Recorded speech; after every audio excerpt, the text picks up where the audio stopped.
తెలుగుదేశం పార్టీకి సంబంధించి ఒక అయ్యన్న పాత్రుడి అక్రమ నిర్మాణం అంటూ అక్కడ ఒక 2 గజాలు 2 సెంట్లు ఎక్స్ట్రా కట్టారంటూ ఆ రోజున పగలగొట్టబోతే దాని మీద రాష్ట్ర వ్యాప్త ఉద్యమాలు జరిగినాయి.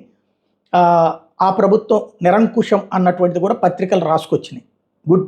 ఇప్పుడు ఒక పక్కన నందిగం సురేష్ భవనాన్ని కూల్చేయడానికి నోటీసులు ఇచ్చారు. అలాగే విజయసాయిరెడ్డి కుమార్తెకి సంబంధించినటువంటి గోడని కూల్చడానికి నోటీసులు ఇచ్చారు.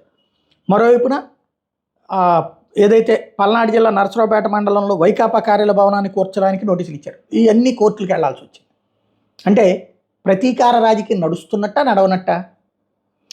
ఇదివరకు వాళ్ళు చట్టబద్ధంగానే వీళ్ళు చట్టబద్ధంగానే.